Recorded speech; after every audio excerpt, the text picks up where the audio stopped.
동방연주 집사님의 한나라는 찬양으로 시작을 해봤는데요. 방금 들었던 그 찬양의 가사처럼 하나님은 한나의 그 말할 수 없는 슬픔의 나날들을 헤아려 주실 만큼 참 인격적인 분이시구나 생각이 듭니다. 네. 근데 우리라고 예외일까요? 여기 계신 분들 모두 다 이런 하나님 인격적으로 만나셨죠? 내가 너를 다 안다. 내가 지금 다 알고 있어. 이렇게 말씀하실 때가 그 어느 때보다 너무 큰 위로가 맞아요. 되기도 하고요. 다 안다고 하시니까 두렵고 떨리고 뜨끔한 그런 마음들도 분명히 있더라고요. 아무도 모르는 거 하나님 다 아시잖아요. 그러네요. 그런 마음으로 사실 한나라는 찬양을 또 부르기도 했어요. 예.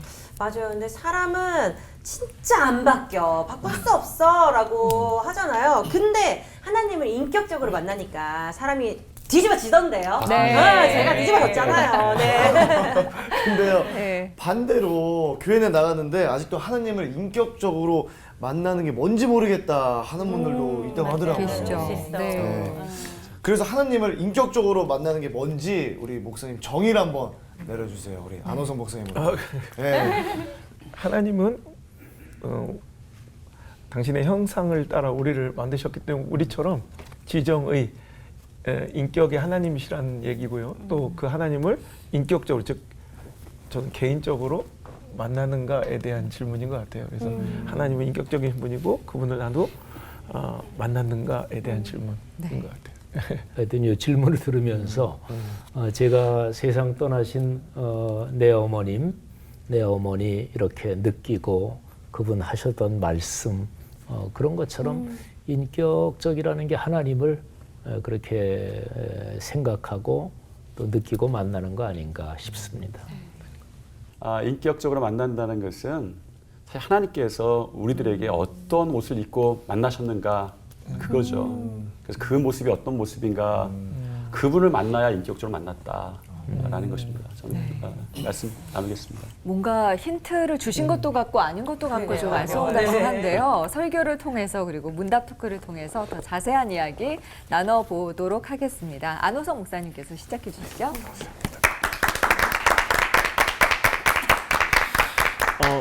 요한계시록 3장 20절에 보면 볼지어다 내가 문 밖에 서서 두드리노니 누구든지 내 음성을 듣고 문을 열면 내가 그에게로 들어가 그와 더불어 먹고 그는 나와 더불어 먹으리라. 하나님은 참 우리와의 교제를 굉장히 원하시는 분 같아요.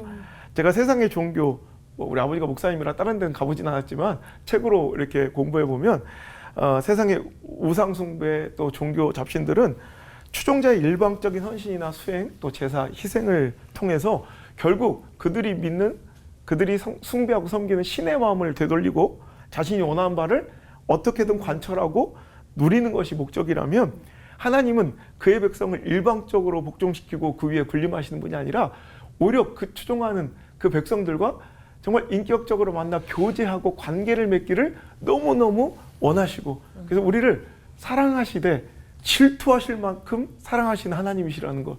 이건 정말 놀라운 사건인 것 같아요.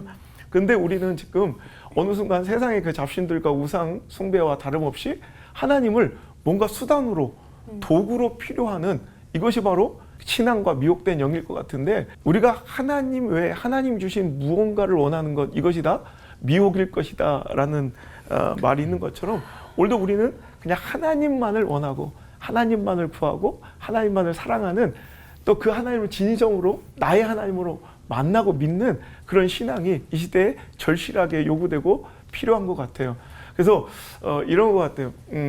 주 예수 그리스도를 믿어라. 그럼 너와 내 집이 구원을 얻으리라 할 때 believe in이 아니라 believe on이라 기록되어 있는데 저는 모르겠어요. 뭐 공부를 많이 안 해서 모르겠는데 또 영미문화권 사람들은 그게 좀 차이로 느껴지나 봐요. believe in은 내가 그 존재를 믿고 그의 행한 일을 믿는 느낌이라면 believe on은 정말 내 삶을 전생애를 들여 뭔가 정말 전폭적으로 그걸 믿는 이런 의미가 느껴진다. 뭐 고개를 끄덕거리는 분들은 굉장히 대단한 분들 같은데 저는 모르겠어요. 근데 그렇다고 쓰여 있더라고요. 그러니까 저는 그 하나님과의 그런 만남, 그러니까 내가 들은 하나님, 책으로 만난 하나님, 그의 존재를 믿고 그 행하신 일을 알아. 이 정도의 하나님이 아니라 진짜 그 은혜, 그 십자가의 사건이 나를 위해 하신 사건이고 그 은혜가 바로 나의 이야기라는 것을 믿어지게 되는 것, 이것이 바로 하나님과의 인격적인, 실은 개인적인 만남인 것 같아요. 신앙은 절대로 누구로 인한, 뭐 누구의 때문에 뭐 이런 것은 없습니다. 다 개인적인 하나님과의 교제와 관계 속에서 이루어지는 성취되는 그런 구원이고 믿음이지, 내가 몇 대째 신앙인이고 내가 몇 년째 종교 생활을 하고 있고 내가 교단 교파가 어떤 쪽이고 우리 아버지가 목사님이고 장로님, 이거 다 필요 없는 것 같아요. 내가 그 하나님을 정말 나의 하나님으로 만났는가에 대한 질문을 또 이 올포원 방송을 통해서 한번 해봤으면 좋겠어요. 우리가 알죠, 믿죠. 그의 행하신 일과 그분의 존재를 믿지만 실은 그 행하신 일과 은혜가 나의 것인가, 이건 별개의 문제인 것 같아요. 오늘도 하나님이 어떤 분이신 걸 또 그 은혜를 알아. 근데 그 은혜가 나의 것이냐, 저 십자가가 원래 내가 달려야 될 것인데 그 십자가에 우리 주님이 달리셨다는 것, 이것이 정말로 믿어지느냐. 오늘도 이 체험적인 인격적인 그 만남이 우리 가운데 좀 일어났으면 좋겠습니다. 그래서 오늘도 그분이 주실 무엇인가를 항상 취하며 인격적인 교제와 또 하나님과의 개인적인 만남이 없이 오늘도 그냥 종교생활 하는 것, 교회 안에 있는 것, 머무는 것이 내가 진짜 하나님을 믿고 있다 착각하고 있지는 않은지. 제가 얼마 전에 되게 감동적인 사진을 한 장 본 적이 있어요. 우크라이나 지금 전쟁 때 참전했다 돌아온 안드리아라는 한 병사의 사진인데 보신 분들도 있을 거예요. 전쟁 중에 이제 포탄에 이제 희생되어 부상을 입었는데 두 팔을 잃었고요. 그리고 목에도 호수를 끼고 두 눈도 시력을 다 잃었어요. 그래서 진짜 몸뚱이만 이렇게 누워 있는데 그 안드리아를 꼭 옆에서 안고 있는 아내 알리나라는 그 여인의 그 표정을 한번, 여러분 사진 한번 보셨으면 좋겠어요. 정말 나한테 아무것도 해줄 수 없는 상황이잖아요. 그런데 그 모든 걸 잃고 자신이 다 수발해야 되는 그 남편 옆에 남편을 꼭 껴안고 있는 그 알리나 얼굴이 너무 사랑스럽고 행복해 보였어요. 그 모습을 보면서 내가 하나님께 다가가는 나의 모습이 저래야 되겠다라는 생각을 한 적이 있어요.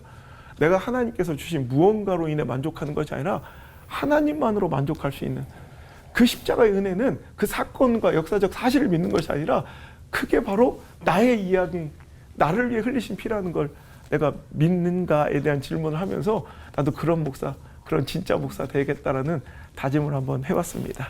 감사합니다. 기도하겠습니다. 하나님, 오늘도 책에서 읽은 하나님이 아니라 하나님의 인격적인 만남, 나의 하나님을 소유한 우리 사랑하는 올폰 모든 성도들 다 될 수 있도록 인도하여 주옵소서. 나의 사랑, 언제나 변함이 없으신 우리 구주 예수님의 이름으로 감사하며 기도드립니다. 아멘. 인격은 사람다움을 말합니다. 이렇게 생각하면 조금 이상해져요. 하나님이 인격적이신 분이라고? 그러면 인격이 사람다움, 사람의 격을 말하는데 하나님이 사람의 격, 여기에 해당되는 분이시라고 하면 이상하잖아요. 근데 그거는 하나님을 인격적인 분이다 할 때는 하나님께서 성경에서 우리에게 가르쳐 주신 건데, 근데 하나님은 우리가 이해하기 쉽도록 하나님을 알게, 그렇게 이제 성경에 써주신 거예요. 근데 우리가 사람이니까, 사람이 제일 이해하기 쉬운 거는 뭐 내가 사람이고 주변에 사람 만나면서 살고 하니까 하나님이 어떤 분이냐, 이거를 알려주시기 위해서 인격적으로 당신이 우리와 만나시는 것입니다. 자, 하나님을 인격적으로 만나야 되는 이유는 하나님이 사람을 어떻게 만드셨나, 거기에 근거하고 있습니다. 창세기 1장 26절에 하나님이 당신의 형상을 따라 우리를 만드신다, 이렇게 계획을 하시고 27절, 28절에 그 계획을 실행하십니다. 그러니까 사람은 하나님의 형상을 따라 만들어진 존재입니다. 그러니까 사람의 원래 본디 모습이 하나님의 형상대로 만들어졌어요. 그러면 하나님의 형상이 무엇일까요? 하나님의 형상에서 제일 중요한 것은 하나님이 사람을 생각하는 존재, 사유, 오성, 이성을 가진 존재로 만드셨다. 이게 바로 인격적이란 뜻입니다. 이 세상의 다른 피조물 중에서 돌이 생각하나요? 또는 짐승들이 사고하고 이성적으로 판단하나요? 그렇지 않습니다. 모든 피조물 중에서 유일하게 사람만 오성, 이성, 사유, 생각하는 존재로 만드는 거예요.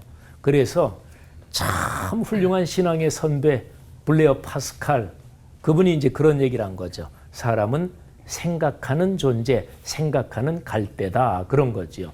그런데 생각하는, 사유하는 존재로서의 사람에게서 결정적인 특징이 있습니다. 두 가지를 얘기할 수 있는데, 첫째는 언어를 사용한다 하는 것이고요. 두 번째는 자유의지입니다. 그러니까 하나님이 어떤 뜻을 가지고 계실 때 하나님이 나에게 말씀하시는데 저 그거 싫어요. 하나님의 뜻을 거부할 수 있는 그 자유까지 포함한 자유의지입니다. 진짜 자유의지죠. 그러니까 하나님이 무지무지하게 모험을 하신 거죠. 자, 근데 중요한 게 이제 언어의 기능이거든요. 모든 다른 피조물에 언어의 기능이 있는 존재는 없습니다. 뭐 동물, 짐승들, 뭐 늑대가 사냥을 할 때 서로가 협동하고 소통하는 간단한 뭐 그런 건 있죠. 근데 사람이 가진 언어의 기능, 언어를 통해서 문화가 전승되고 문화를 일구고 하는 이거하고 비교하면 완전히 차원이 다르고 게임이 안 됩니다. 자, 하나님은 사람에게 말을 건네시는 분이십니다. 말씀해 주시는 분이에요. 그게 66권 성경이잖아요. 그러니까 성경은 신비로운 책 또는 깊이 기도하면 성경 전체가 갑자기 훤히 보인다든지 그건 아닙니다.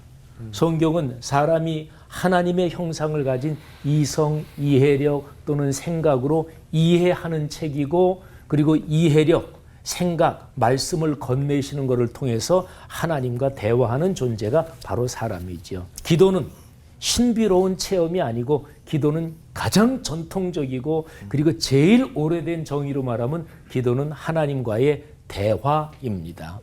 자, 그러면 인격적으로 하나님을 만난다는 것은 지성, 감성, 의지를 가지고 이제 하나님을 만나는 것인데, 그 통로가 뭐냐? 바로 우리에게 말을 건네시는, 우리를 말씀을 통해서 만나시는 66권 이 성경 말씀, 이거를 통해서 하나님을 만난다. 이렇게 생각하는 게 제일 간단하기도 하고 또 이게 아주 명확하고, 하나님을 인격적으로 만나면 거기에서 인간다움, 말하자면 그리스도인의 신앙 윤리가 올바로 정립이 됩니다. 하나님을 신비롭게 만나면 자칫 잘못해서 옆길로 가면은 윤리, 인격이 상실됩니다. 그러니까 신비 체험 쪽으로 쭉 들어가면 윤리는 상실돼요. 그리스도인의 사회적 책임, 타인에 대한 배려, 공감, 이런 거는 상실되죠. 무조건 신비로운 체험이 커지기만 하고 또 강해지기만 하면 되니까.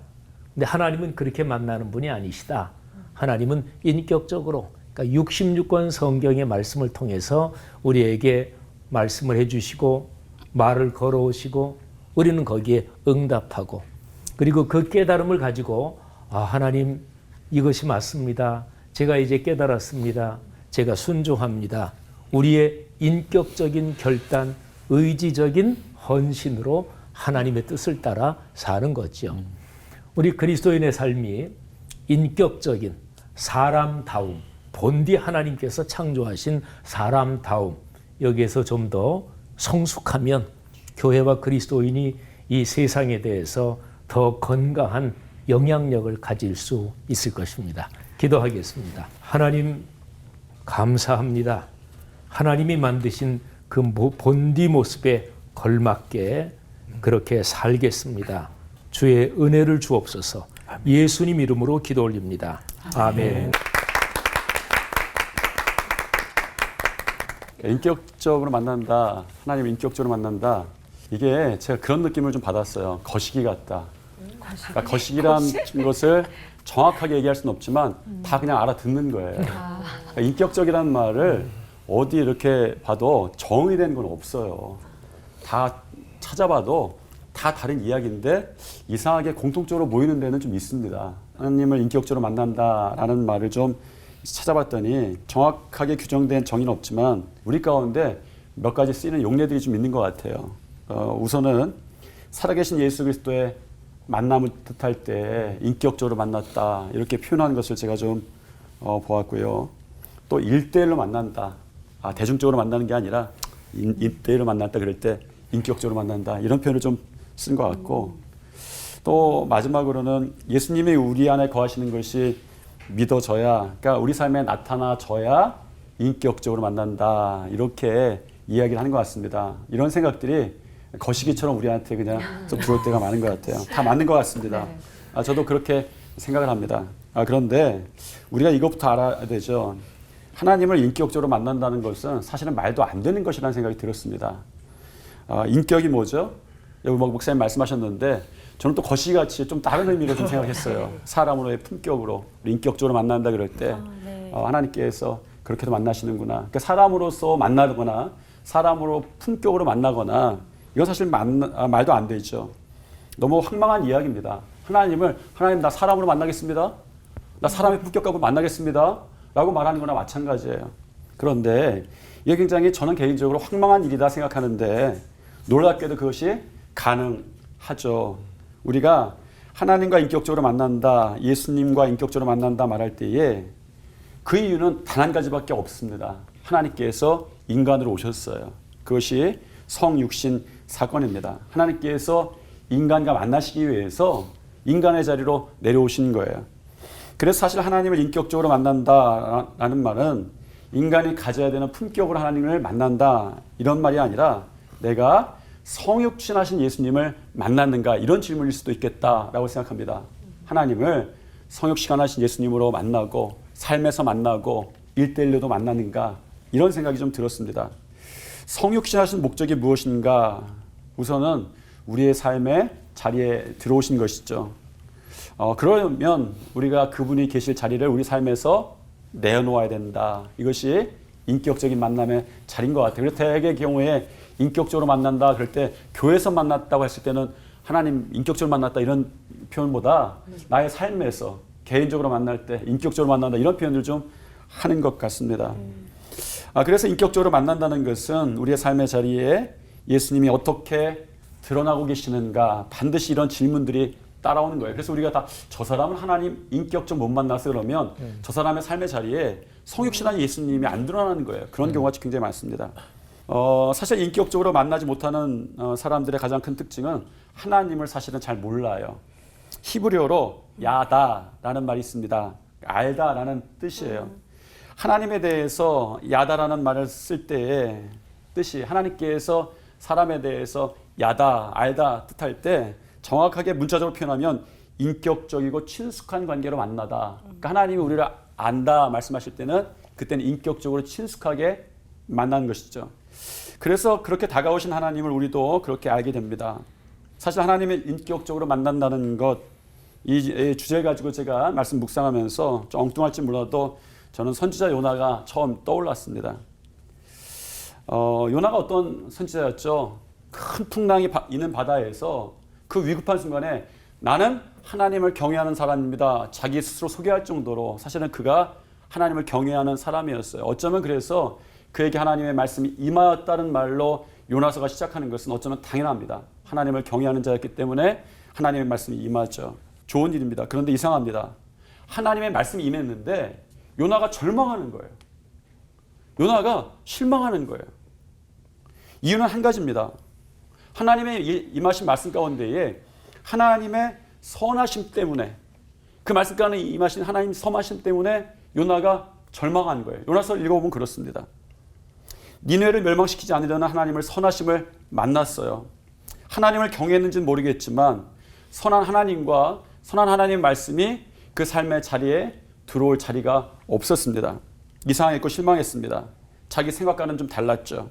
그래서 하나님의 얼굴을 피해서 도망까지 갑니다. 뒤에 보면 싫어하고 화를 내는 거예요. 저는 이것이 우리에게 비슷하게 나타나는 일이다 이런 생각이 듭니다. 하나님을 경외하지만 세상에서는 사실 내 생각대로 살려고 하고 내 고집대로 살려고 하는 거예요. 그럴 때 하나님의 선하신 인격도 못 만나는 것이고 하나님을 알지도 못하는 거예요. 하나님을 경외하지만 하나님의 뜻으로부터 도망갈 때가 많습니다. 그러니까 인격적으로 하나님을 만나지 못했다라는 사람이 하나님을 경외하지 않았다라는 것이 아니라 세상에서는 삶에서는 하나님의 뜻으로부터 도망하는 사람, 이런 사람을 인격적으로 만나지 못했다 이렇게 뜻하는 것 같습니다. 예수님께서는 우리를 만나시기 위해서 이 땅에 오셨습니다. 인격적인 만남이 시작된 것이죠. 우리도 삶에 오신 예수님을 만나야 합니다. 그래야 예수님을 정말 알고 정말 우리를 향하신 뜻도 알고 이 땅을 향하신 하나님의 뜻도 알고 하나님을 알게 되는 거예요. 그래서 여러분의 인격적인 만남 가운데 하나님을 경외하는 것과 더불어 하나님을 알게 되는, 하나님을 많이 풍성하게 알게 되는 그런 만남들이 여러분 가운데 이루어지기를 축원합니다. 기도하겠습니다. 하나님, 우리의 삶의 자리에서도 그 자리를 내어드리는 결단이 시작되게 하시옵소서. 예수님 이름으로 기도드립니다. 아멘.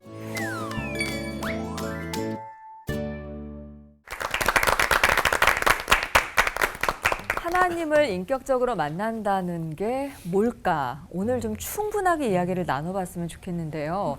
하나님께서는 우리를 만나고 싶어 하셔서 자꾸 이렇게 찾아오시는데 저희들이 자꾸 요리로 피하고 조리로 피하고 그러는 건 아닌가라는 생각도 조금 해봤습니다. 네. 네, 오늘 이제 그 하나님을 어떻게 인격적으로 만났나에 대한 아주 귀한 우리 증인분들이 여기 세 분 우리 목사님 계신데 그래서 우리 목사님들께서 언제 하나님을 인격적으로 만나셨는지 그 구체적인 그 일들을 좀 듣고 싶은데요. 예, 네. 좀 나눠주십시오.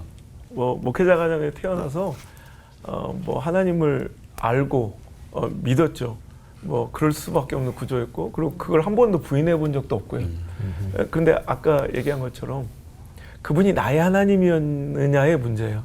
그 십자가의 사건이 나의 사건이냐의 문제였던 것 같아요.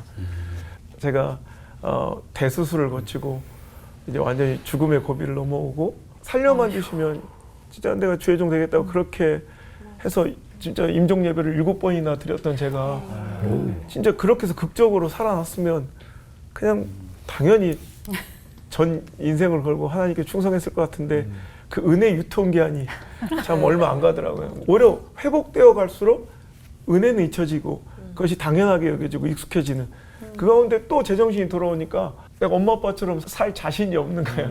그래서 일본으로 도망갔을 때 저는 그때 유학 시절에 하나님을 인격적으로 만났다고 고백을 하거든요. 그때 나타난 현상들이 그였던 것 같아요. 이제 아버지 때문에 다니는 교회가 아니야. 사람들의 시선에 할 수 없이 앉아있는 예배 자리가 아니에요.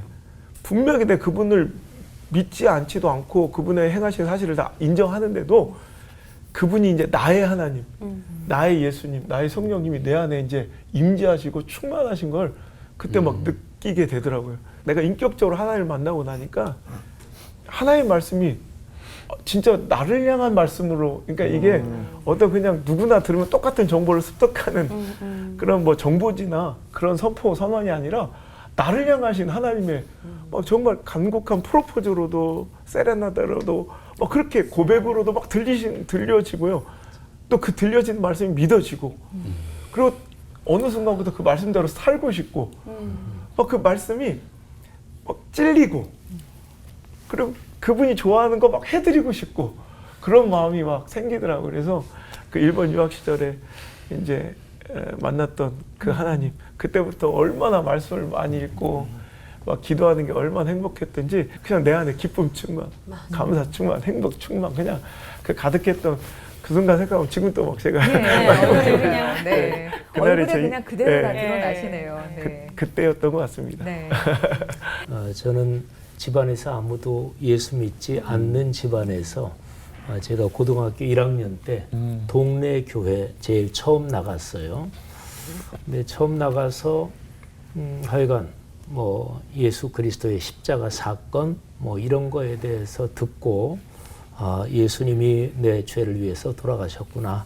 그러면서 이제 예수님을 인격적으로 영접했고 예수 믿고 나서 저는 바로 큐티를 배웠어요.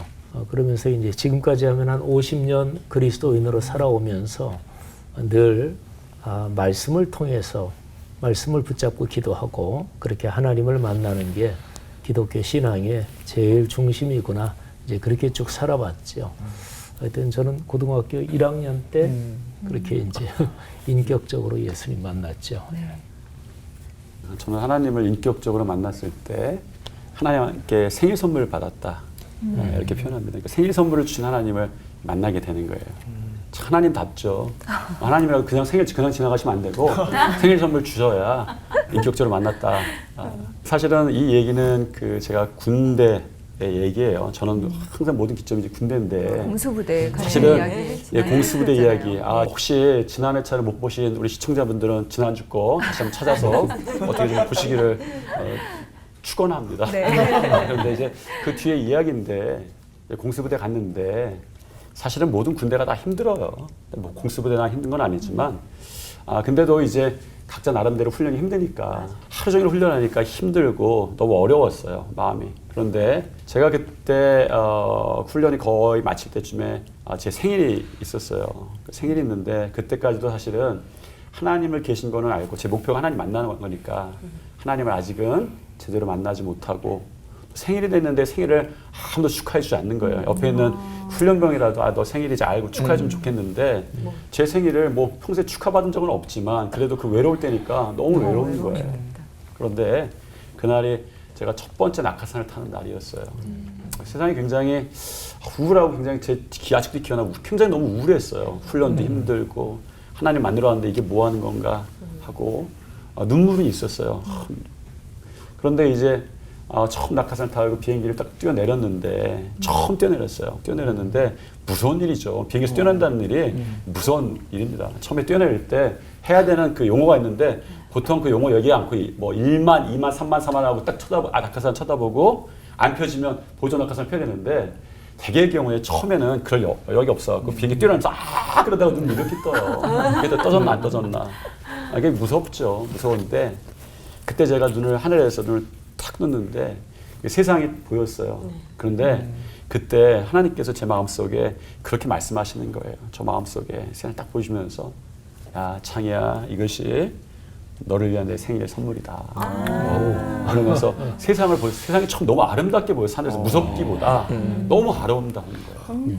그때부터 제가 하나님의 음성을 그렇게 듣고 인격적으로 만나니까 하나님이 계신 건 원래부터 알았고 하나님의 만남이 시작됐고 그러니까 두 가지 일이 시작되는 거예요. 하나는 하나님께서 나와 함께 하시니까 내가 내 마음대로 살려고 하는 욕망들이 얼마나 많아요. 하나님이 함께 하시다 이런 말이고 이런 그 마음이었고 하나는 중요한 순간마다 하나님께서 이렇게 결정적인 순간에 탁짠 하고 그러니까 항상 제 뒤에는 계시는 거예요. 내가 보진 못하지만 제 뒤에 계시는 거예요. 마치 아이가 뒤에 아빠가 있는데 잘 모르는 것처럼 계시는데 그러나 중요한 순간에 팔을 쫙 펴셔서 저에게 확신을 주시죠. 그러면서 인격적인 하나님이라고 하는 것이 사실은 그렇게 안 만나주시면 우리가 정말 하나님 먼 데만 계시다고 생각하고 알 때는 우리 가슴 속에 또 우리의 삶 속에 하나님이 초청하시는 세계로 참 들어가기가 힘들어요. 벅차고 근데 하나님께서 삶 가운데 나 만나주셔서 끌고 가시려고 오셨기 때문에 그러면 반드시 하나님께서 우리에게 주시는 그런 축복의 길로 가게 된다. 이게 제가 만났던 인격적인 하나님이셨습니다. 스토리가 아주. 근데 방금 들었을 때 그러면 극적인 체험이 있어야지만 하나님을 인격적으로 만날 수 있는 건가 싶어요. 구체적으로 어떤 만남이 인격적인 만남인지 우리 안호성 목사님. 제가 요 바로 전에 집회했던 3일 동안 집회하고 이제 다른 곳으로 옮겼는데 그 전 집회에서 내가 이 답을 얻었어요. 한 집사님이 밥을 먹다가 교회 다닌 지 얼마 안 됐대요. 한 6년인가 뭐 이렇게 차 되는 신출내기라고 이제 식사 대접하러 이제 왔는데 그런 얘기하대. 자기는 하나님을 믿고 알았지만 그 자꾸 어른들이 자꾸 선배들이 나는 죄인입니다, 막 죄인입니다 이런 게 이해가 안 되고 그리고 또 아버지 사랑합니다 하면서 눈물을 흘리는 게 좀 이해가 안 되더래. 맞아, 그럴 거야. 그런데 목사님 신기한 거 있죠. 어느 순간부터 제가 그냥 하나님 막 사랑합니다를 고백하는데 그게 진짜 사랑이 느껴지고 또 옛날엔 나는 이 정도만 잘 살면 됐지 뭐 이렇게 죄인이라고 이렇게 얼마나 세상에서 나쁜 짓 하고 살길래 와가지고 그렇게 죄인이라고 그러나 했더니 자기가 계속 죄인인 게 느껴지더라는 거. 하나님께 더 가까이 갈수록 하나님 인격적으로 만나지 않았을 때는 하나님 그냥 그 말씀대로 살지 않고 요나처럼 도망치는 거예요. 내 뜻대로, 내 소견대로, 상황대로, 처지와 형평 그 가능성과 확률대로 살아가는 게 더 기쁨이었던 거죠. 근데 그래서 사람의 눈만 피하면 얼마든지 할 수 있었던 행동이 이제 의식되기 시작해요. 하나님의 존재 의식. 그걸 말씀을 통해서 막 의식되고 막 찔리기 시작하는 거. 그래서 무소부재의 하나님이 자꾸 오늘도 내 삶 속에서 나를 지켜보고 계심을 믿게 되는 거. 또 하나는 절망 중에 보면 알 것 같아요. 오늘 내가 비록 사망의 음침한 골짜기에 발 딛고 있지만 이건 내 결론 아니야. 그분은 반드시 나를 푸른 초장으로 쉴만한 평강의 물가로 인도하실 거를 믿고 절망 중에도 낙심하지 않고 오늘도 일어나 그 믿음으로 끊임없이 걸어가고 버텨내고 살아내는 거 이게 인격적으로 하나님을 만난 사람들의 특징이 아닐까 그냥 생각해 봅니다. 그런 것 같아요. 아까 그 말씀 좀 저도 한번 생각을 해봤는데 네. 하나님이 인격적인 것을 드라마틱하게 우리 인격적으로 만나는가가 아니라 사실은 하나님께서 인격적으로 만나주시려고 와 계세요. 아까 말씀 읽으셨던 것처럼 내가 문 밖에 서서 두드리노니. 그런데 하나님을 드라마틱하게 만나는 게 아니라 우리가 그렇게 하나님 인격적으로 기다리신 하나님을 만나게 될 때 그 순간이 누구에게나 드라마틱해지는 것 같아요. 맞아요. 네. 그러네요. 딱 이게 화면처럼 이렇게 다가왔어요. 그 감동이. 네. 맞아요. 저 인격적으로 만나기 위해서 우리가 엄청 부르짖고 막 이랬을 때 정말 만났을 때 그 기쁨으로 이야기해 주신 것 같아서 저희도 한번 그렇게 들었는데요. 아까 지영훈 목사님 설교 중에 잠깐 말씀해 주셨지만 인간으로 오신 하나님께서 인격적으로 대해 주시는 만남을 가지면 가질수록 인격적인 만남을 가질수록 우리 인격도 변화할 수 있을까라는 궁금증이 좀 들었거든요. 그리고 성령 충만하면 모든 문제가 이렇게 단번에 다 해결이 되는 건지 할 수 있는 건지 궁금합니다. 사도행전에서 7장부터 크게 보면 7장부터 15장까지 그러니까 9개 장인데 사도행전 전체의 거의 3분의 1이에요. 요 3분의 1 동안 성령께서 사도행전은 성령의 행전이라고도 그러잖아요. 성령이 역사하시고 이끌어가고 그러시죠. 근데 성령이 베드로 비롯해서 초대교회 지도자들 그리고 예루살렘 교회를 비롯한 쭉 복음이 전해져서 여기저기 교회가 많이 세워졌잖아요. 그 전체 초기 교회 지도자들 이 사람들을 바꾸시기 위해서 성령께서 굉장히 세심하게 단계적으로 작업을 하십니다. 그러니까 유대인들한테만 복음 전하는 거 아니다. 이방인들한테 가야 된다. 사마리아에도 가야 된다. 그리고 갈 때 너희 유대인들이 가진 문화적인 습관 그거 강요하면 안 된다. 근데 이거 하나 가르치시려고 베드로 요빠에서 그 체험하게 하시고 그리고 또 저 북쪽 가이사랴에 사는 고넬료한테 또 성령이 또 거기도 나타나시고 베드로를 거기까지 보내시고 그리고 베드로가 이방인 집에 가서 식사하고 막 그랬다는 얘기를 듣고 전통적인 유대인 그리스도인들이 막 비난하고 하니까 성령께서 이런 얘기 해 주셨다. 이렇게 이끌어 주셨다. 그거를 계속해서 반복해서 얘기하고 그래서 사도행전 15장에서 예루살렘 회의에서 그렇구나. 이방인들한테도 복음을 전하자. 그리고 그 사람들한테 유대적인 관습 문화를 강요하지 말자. 그러니까 성령이 그냥 확 강력하게 하면 일시에 바꿀 수 있을 거 아니겠어요. 인류 역사상 가장 강력한 성령의 역사가 사도행전 2장에서 강력하게 임했잖아요. 근데 임했는데도 베드로 비롯한 초대교회 중요 지도자들 거의 대부분이 1장 8절에 예루살렘 온 유대 사마리아 땅끝 이거를 몰랐어요. 그러니까 서서히 단계적으로 그리고 확 윽박질러서 가려면 가 아무 말 말고 안 되면 되게 해. 그게 아니고 하나하나 깨닫고 이해하도록. 그래서 저는 성령께서 기적적으로 어떤 갑자기 하시는 역사 당연히 있지요. 근데 기본적으로는 인격적이시다. 근데 여기에 강조가 안 되면 성령의 강한 역사, 그래서 어떤 단번에 되는 이것만 바라고 성령 충만하면 다 된다. 한꺼번에 안 되잖아요. 그러니까 인격적인 변화가 그래서 중요하다 이렇게 생각합니다. 저는요, 하나님이 우리를 인격적으로 대하시는 결정적 증거가 자유의지 같거든요. 때로는 왜 자유의지를 주셔서 헤매게 하시지 싶기도 하지만 그만큼 우리를 존중해 주신다는 그런 의미겠죠, 전철 목사님.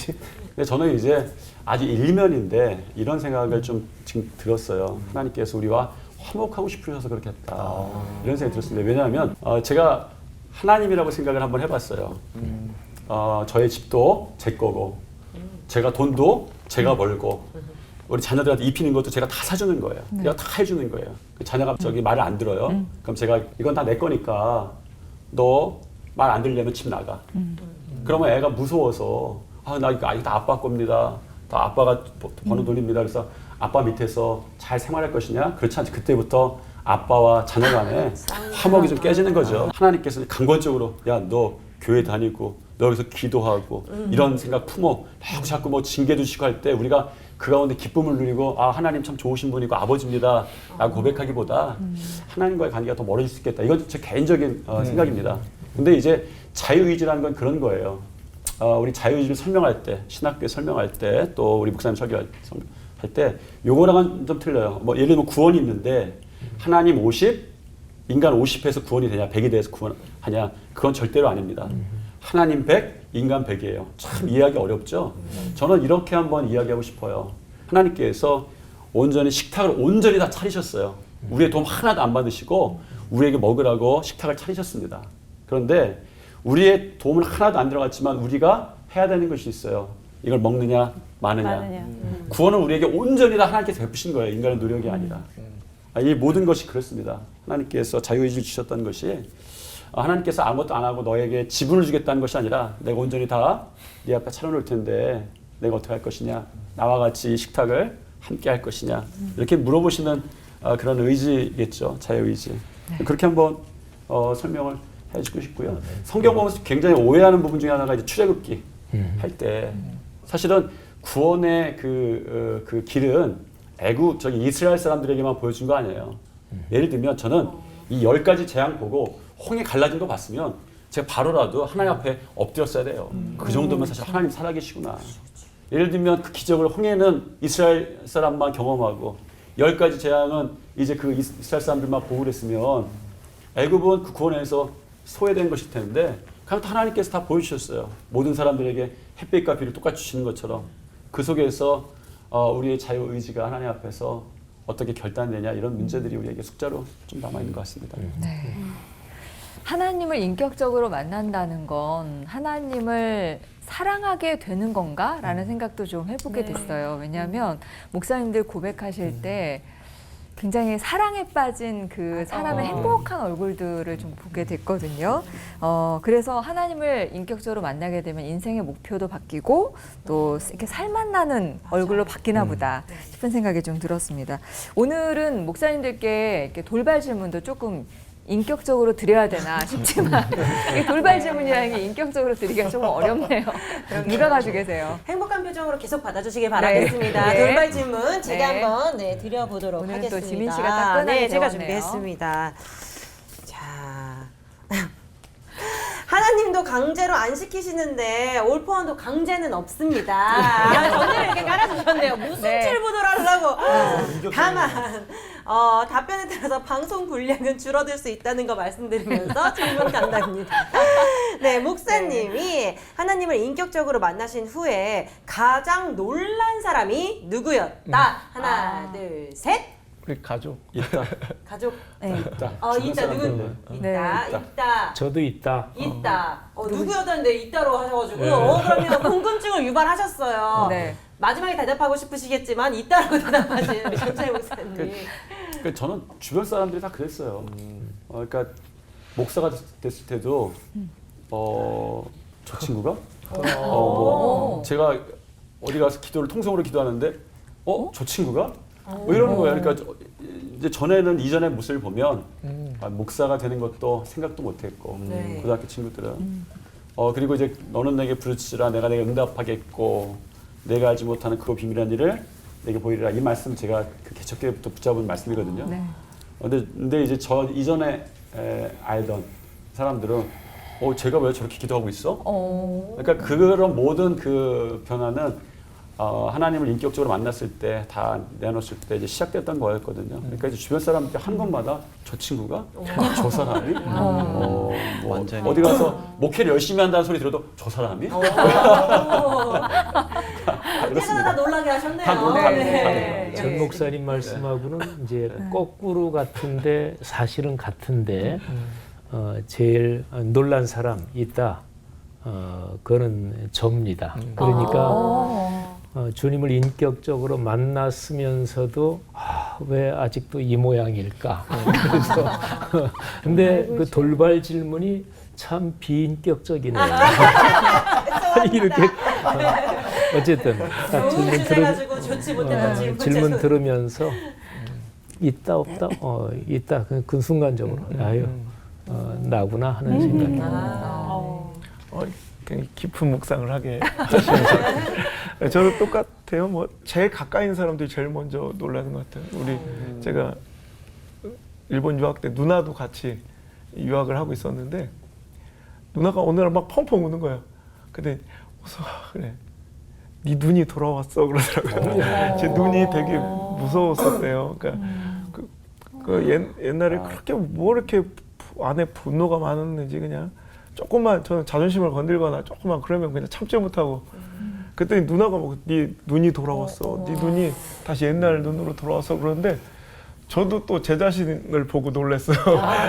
거울 보면서 저 자신도 놀래고 또 목회하면서 수도 없는 옛날에 안호성이었으면 야, 이 사람들 큰일 났겠다. 나한테 꼴밤 맞았겠다. 이런데 어느 순간 목회 현장에서 화가 하나도 안 나요. 제가 제 자신을 보고 너무 놀라는 거예요. 그냥 보면 저 보면서도 제가 놀래고 또 주변 사람도 놀래고 그럽니다. 네. 와. 하나님께서 우리를 가장 잘 아신다고 하는데 하나님과 1대1 인격적인 만남을 가지고 나서 또 하나님과의 관계가 깊어질수록 나오는 고백들이 참 다른 것 같아요. 졸지도 않고 다 보고 계시고 나를 지키신다는 걸 알면 정말 다르게 살 것 같은 느낌이 들거든요. 눈이 달라지고 모든 게 달라지는 게 이제 하나님께서 대화해 주시고 만나 주시는 사랑에 빠진 게 분명히 맞는 것 같고요.